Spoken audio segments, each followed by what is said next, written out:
Guys, good evening sa iyo na ngayon lang tayo ulit makapag-update dun sa anim na or sa tripod na ginagawa natin. So medyo marami talaga magkasabay-sabay. So start muna tayo dito sa double bell M4 rifle na pinadala sa atin. So problem lang naman ito is minor lang, sa wiring lang. Nangyari lang sa kanya is parang nag-overheat, nalusaw yung connector kasi naka-Tamiya plug pa siya or yung stock na plug na makikita nyo yung color green. So ngayon, nagpalit na tayo ng XT60. So mas matibay na to kahit minute siya, hindi siya agad-agad malulusaw katulad yung color green na plug. So testahan natin siya. Natin semi full. So itong unit nga pala na to is integrated na rin. Check natin yung FPS ko lang. Gamit tayo na 0.28 yung nakalagay. Ubusan na tayo yung 0.20. FPS check. 438 FPS sa 0.28 dBs to ha. Isa pa.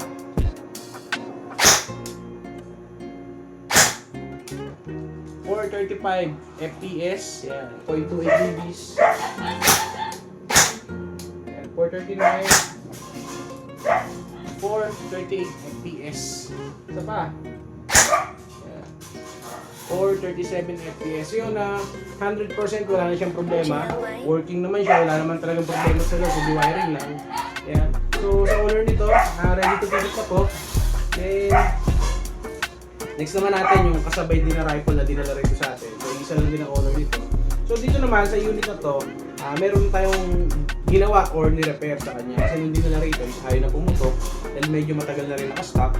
Then nakita natin, may problema na siya sa wiring at sa motor. Kaya inayos naman natin kagad. Yun, nung pumutok na siya, na-obserbahan naman natin na mababa yung FPS niya. Kaya din-disassemble natin. Yun, nagpalit lang tayo ng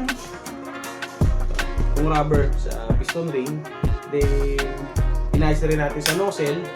May yung singaw niya sa nozzle, ginawa natin ng paraan para mawala yung singaw. Gamit yung stock nozzle lang. Siyempre, spring, nagpalit na rin tayo.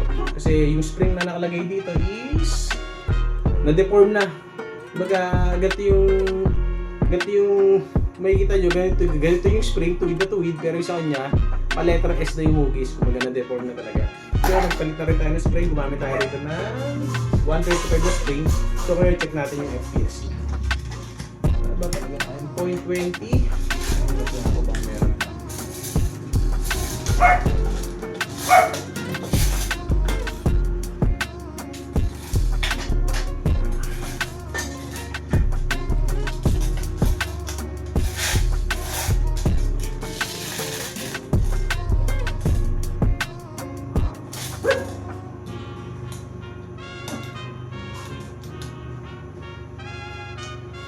Meron tayo nakita ng ilang peraso pa.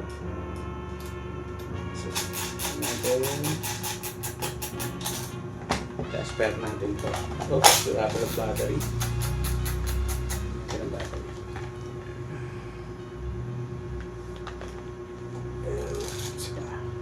Airing. So, check natin yung FPS niya using 0.20 dBs. 420 FPS. Ayan.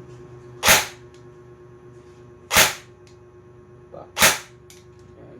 421 FPS. So, stock cylinder pa rin to ha. Hindi pa to naka type O cylinder or 80% na cylinder. Ang cylinder na gamit dito is 50%. Yung stock ng JP.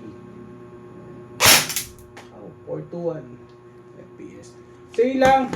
Sir, sa owner ng dalawang unit na to, dito sa isang JG na M4 is at isang double bell na M4. Yan, so ito siya. Check mo ito.